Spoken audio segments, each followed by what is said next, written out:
맡은 신도철입니다. 반갑습니다. 복지재정 분야는 아까 그 맹정주 센터장님하고 정택한 사무총장님께서 이미 이 큰 줄거리는 다 이야기를 했습니다. 저는 이제 좀 그 통계 자료 뭐 이런 거를 좀 제시를 하면서 다시 한번 보도록 하겠습니다.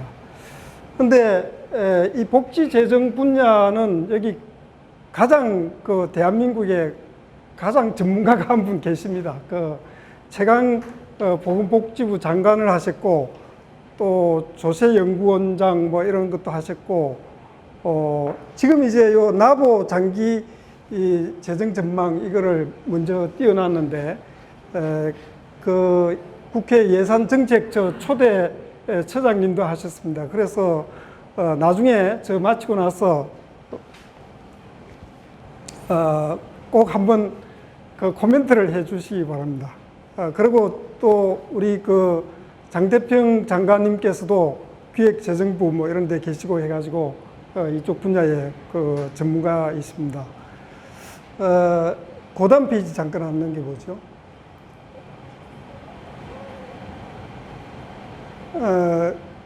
나보에서 예산정책처에서 그 한 몇 년 만에 한 번씩 장기 재정 전망을 합니다. 그 앞에 표에서 그 제시된 것도 지금부터 50년 후까지 그렇게 전망이 되어 있습니다.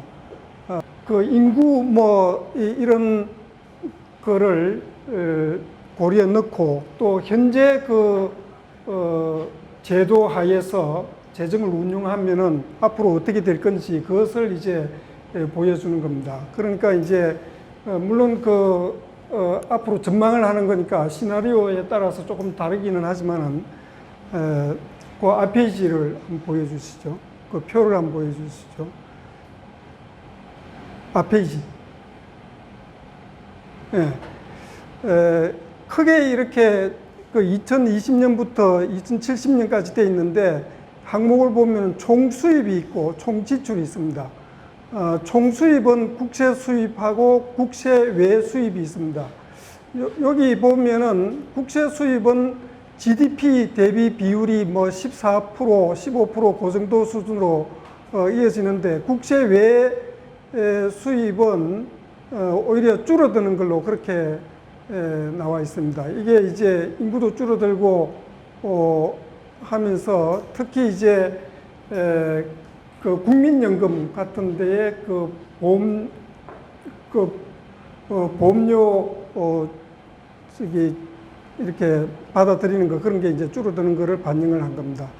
거기에 비해 가지고 총 지출은 크게 이제 의무 지출하고 재량 지출로 나눌 수가 있는데 의무 지출을 보면은 GDP 대비 비율이 2020년에 13% 수준에서 2070년에 20%로 GDP 대비 계속 쭉 꾸준히 늘어나는 걸로 되어 있습니다. 재량 지출은 요 최근에 이제 문정부가 많이 이렇게 지출을 해가지고 그 2020년은 놓지만은 그 다음에는 12.4%로 저거는 가정을 한 겁니다. 지난 그 전에 한 10년간의 평균을 이렇게 해가지고 요게 지속된다라고 가정을 해가지고 12.4로 고정을 해놨습니다. 여하튼 그 총 수입에 비해 가지고 총 지출이 이제 계속 그 더 많이 빨리 늘어나는 걸로 돼 있어 가지고 그 총 지출에서 총 수입을 뺀 그게 이제 적자인데 그 통합 재정 수지가 지금은 한 5.7% GDP 대비 5.7% 적자인데 2070년에는 10% 이상이 적자로 나옵니다. 이거는 이제 지속 가능하지가 않은 거죠. 그러니까 그 중에서 이제 통합재정 수지 중에서 사회보장성 그 기금 수지가 있습니다. 그것을 뺀 것이 관리 재정 수지인데 요것은 이제 그 적자 폭이 그 통합재정 수지보다는 좀 적습니다. 그 이유가 이제 통합재정 수지 저기에는 그 국민연금의 그 적자가 이제 그 반영이 된 거죠. 그 관리 재정 수지에는 그것이 반영이 되지 않고, 여튼 이런 식으로 이제 그 적자가 지속되니까 국가 채무가 계속 늘어나는 걸로 되어 있습니다. 국가 채무는 그 관리 재정 수지 저것의 그 적자를 계속 그 누적되는 것을 이제 합친 것을 여기서 기본적으로 나타내고 있습니다. 그것이 지금은 44% 정도인데 2070년에는 185%로 되는 걸로 나옵니다. 근데 국가 채무하고 국가 부채라는 개념이 나중에 이제 조금 설명을 할 텐데, 그것은 훨씬 더 많은 걸로, 국가 채무는 국가 부채는 채무보다도 더 많은 걸로 나중에 나옵니다. 그것은 조금 이따가 설명을 하도록 하겠습니다. 그 다음 페이지 보시죠.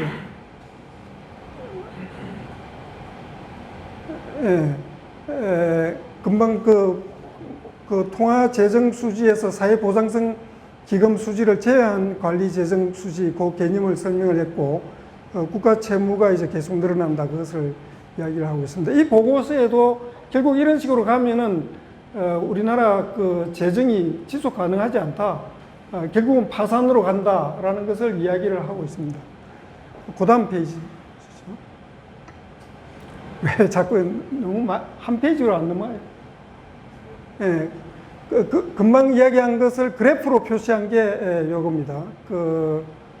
조금 진하게 표시된 것이 통합재정수지입니다. 지금은 이제 관리재정수지보다도 통합재정수지가 적자가 더 적은 걸로 나오죠. 그거는 왜냐하면은 아직까지는 국민연금이라든지 그런 쪽에서 그 들어오는 것이 지출하는 것보다는, 내주는 것보다는 더 많기 때문에 그렇습니다. 그 다음 페이지 한번 보죠.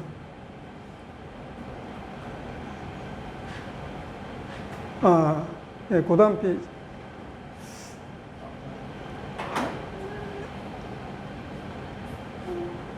그 앞에 하나 있을,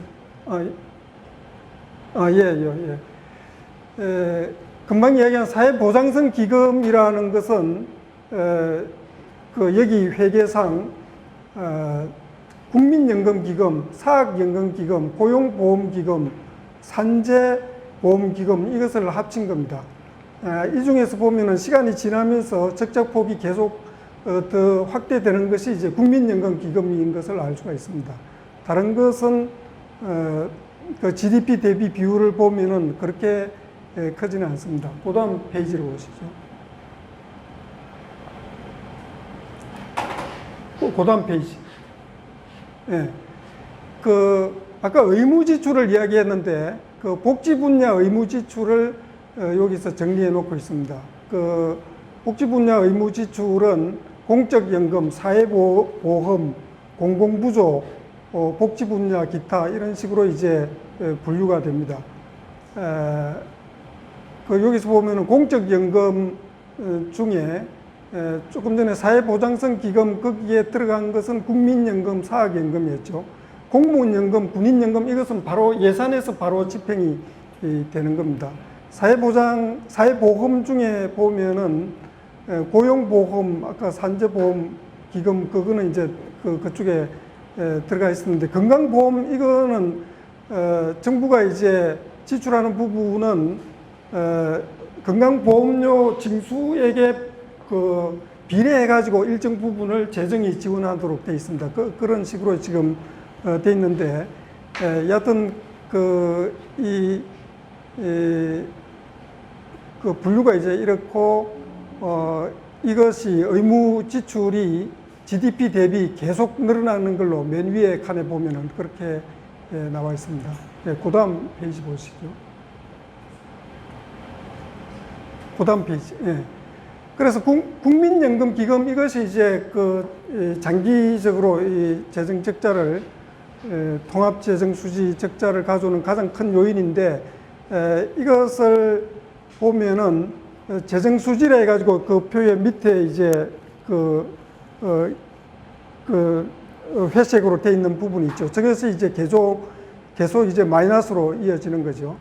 그러니까 수입에 비해 가지고 지출이 더 많으니까 그렇게 되고, 그것이 쌓이는 게 이제 적립금이 이제 계속 처음에는 늘어나다가 줄어드는 걸로 이렇게 되어 있습니다. 이게 최대치가 되는 게 2038년 1300조가 되고 적립금 소진이 2055년으로 나타납니다. 이게 지난번 그 5년마다 하는 그 국민연금 추계 거기에서는 2057년이었는데 요 최근에 작년에 한 그 국회에서의 추계에 의하면은 조금 더 당겨져 가지고 2055년으로 나타납니다.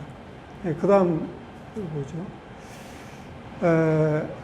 근데 이 정부는 이제 이렇게 장기적으로 보면은 이 제도를 개선해 나가고 해야 되는데 이 정부 들어와 가지고는 계속 더 쓰는 식으로 돼 있어요. 그래서 고용보험 예를 들어보면은 2016년에 적립금이 9조가 있었는데 그 뒤로 뭐 적자가 계속 더 늘어나 가지고 2021년에는 적립금이 오히려 마이너스로 다 틀어먹고도 이제 모자라는 걸로 그렇게 지금 예상이 되고 있습니다. 그 다음 표를 보죠. 건강보험 재정도 마찬가지인데 이 맨 밑에 쪽에 단기 수지를 보면은 그전에는 계속 플러스였죠. 그래서 누적 준비금이 계속 쌓여오다가 2017년 뭐 이게 이때 단기 수지가 줄어들고 2018년, 2019년에는 단기 수지가 마이너스로 이렇게 되는 식으로. 그래서 지금은 이제 계속 그 건강보험 준비금이 누적 그 준비금이 계속 줄어드는 걸로 그렇게 나타납니다. 네, 고동 표를 보죠. 그러니까 문 정권은 이게 그 앞에서도 이제 쭉 발표를 했지만은 이게 경제를 보는 재정을 보는 시각이 다른 것 같습니다. 우리나라가 GDP 대비 이 국가 채무 비율이 다른 나라에 비해서 낮은 수준이다 이렇게 생각을 하면서 재정 확장 여력이 있다 이렇게 주장을 합니다. 물론 이제 문재인도 야당 시절에는 국가 채무가 늘어난다 이렇게 비판을 했죠. 그런데 19년에 와가지고는 OECD 국가 평균은 100% 이상인데 우리는 40% 이거를 꼭 지킬 필요가 뭐가 있느냐 이런 식으로 이야기를 하고 또 그래서 지금 경제 상황이 안 좋으니까 재정이 큰 역할을 해야 된다. 돈을 많이 써야 된다. 이런 식으로 이제 계속 몰아붙이고 있습니다. 그 다음 페이지를 보면은 그래서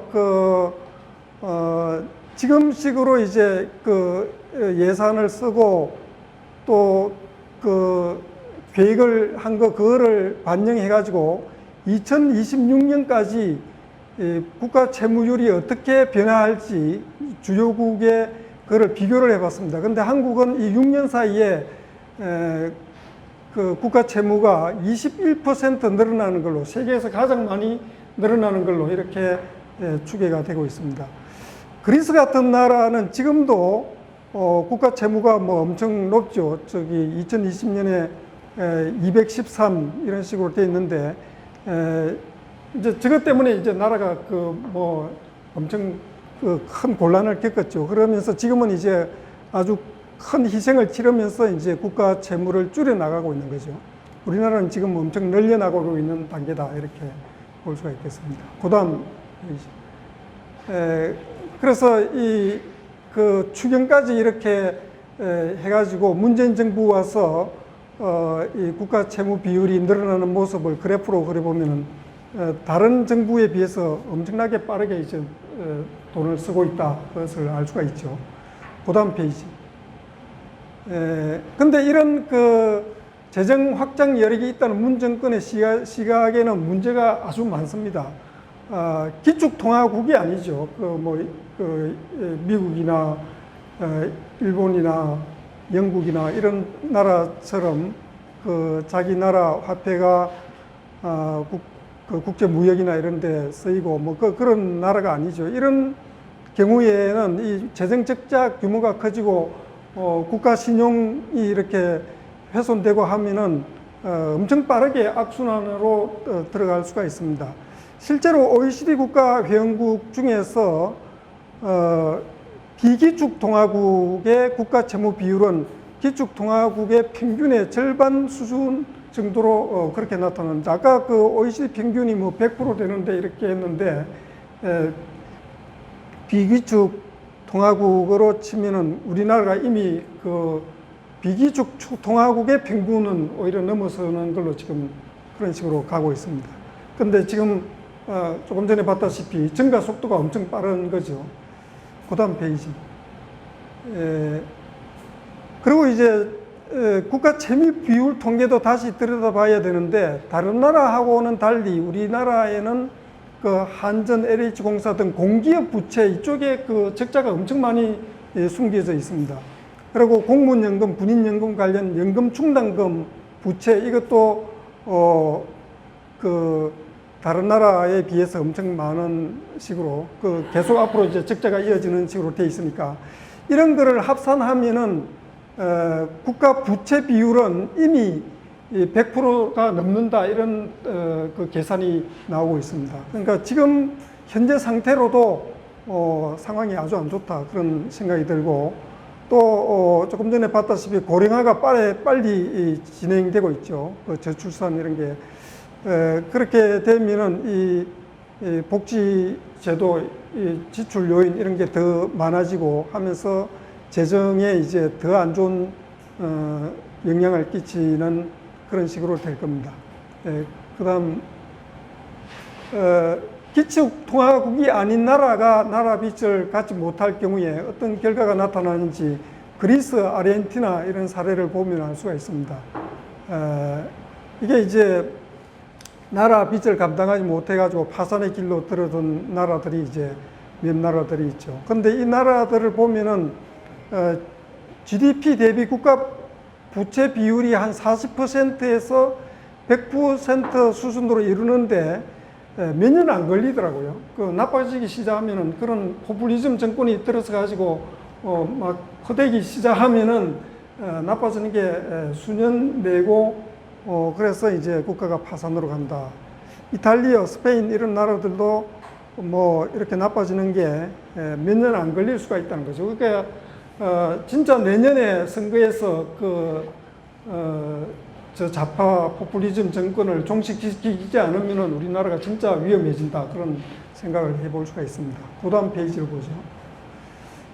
베네수엘라 이 사례는 잘 알죠. 그 자원도 풍부하고 잘 살던 나라였는데 이 복지 지출 잔뜩 늘어났는데 그 뒤로 이제 경제가 그 석유값이 내리고 막 하면서 안 좋아지면서 그때도 이제 이 재정 적자를 줄이지를 못한 거죠. 그 복지 프로그램 이런 거를 줄이지 못하고 하다가 결국 이제 안 되니까 그거를 그 복지 프로그램은 유지를 하고 재정 상황은 안 좋고, 그러니까 이제 그 재정 적자를 이제 통화 증발로 이렇게 메꾸고 하다가 나라가 망가졌죠. 그 2012년에 11년에 1인당 GDP가 1만 달러가 넘었던 것이 2018년에는 3분의 1로 쪼그라들었죠. 그리고 이제 통화 가치도 엄청 하락해가지고 인플레이가 엄청 일어나가지고 2018년 베네수엘라 물가 상승률이 130만 %였대요. 130만 %. 그러니까 1년에 10,000배가 이제 오른 거죠. 완전히 뭐 나라가 망가지고 젊은 사람들 외국으로 다 이제 그 탈출이 이어지고 그렇게 돼버린 거죠. 그 다음 사례를 한번 보죠. 스웨덴은 이게 복지를 늘려가지고 재정 부담에 억눌리다가 그래도 정신을 차려가지고 1990년대에 재정 준칙을 도입하고 오히려 이제 GDP 대비 2% 흑자 유지 이런 식으로 해가지고 빚을 계속 갚아 나가고 해가지고 좀 살아난 나라다, 이렇게 볼 수가 있어요. 물론 우리 관점에서 보면 지금도 그 GDP 대비 재정 규모가 50%나 되니까 국가 재정 규모가 상당히 높은 편이긴 한데, 그러니까 저같이 이제 그 작은 정부로 가야 된다 이런 관점에서 보면은 스웨덴이 아직도 갈 길이 많다, 이렇게 볼 수 있지만은 그래도 이제 많이 정신을 차리고, 그리고 이제 다른 경제 규제 이런 거는 잘했어요. 그러니까 아주 자유화된 시장 경제 원리에 맞는 그런 경제 운용을 재정 규모는 높지만은 경제 자유도는 엄청 높은 나라가 되어 있어요. 그 다음 사례를 잠깐 한번 보죠. 그 다음 페이지. 그래서 뭐 어떻게 해야 되나 앞에서도 다 이야기를 했지만은 이게 경제 사회적 변동 요인에 능동적으로 이제 유연하게 대응을 해 나가야 된다. 물론 이제 복지를 안 할 수는 없죠. 그렇지만은 이제 이 지속 가능성을 생각을 해가지고 그 총량 관리 체계를 구축을 해야 된다. 국민연금 뭐 이거는 이제 조금 전에 다 이야기한 거고 국민건강보험, 뭐 고용보험 뭐 이런 분야들도 다 이제 재정 안정화 이런 것을 계획을 해 나가야 된다. 그 다음에 복지급여의 중복 누락 및 부정수급 차단 이것도 중요할 것 같아요. 최근에 보니까 뭐 중국 사람들이 이 건강보험 엄청 많이 타가고 있다 이런 말도 있고, 그리고 이 복지도 민간이 많이 부담하는 식으로 좀 패러다임을 변화시킬 필요가 있다 이런 생각이 듭니다. 그 기부와 자원봉사 활성화 및 지원 이런 게 필요하겠고, 고령화 대응 헬스케어 산업, 또 4차 산업혁명 기술 이런 것도 이쪽에 많이 이제 적용을 할 수가 있는데, 예컨대 원격 원료 의료 뭐 이런 것도 우리가 적극적으로 도입을 하는 게 좋겠다 이런 생각이 듭니다.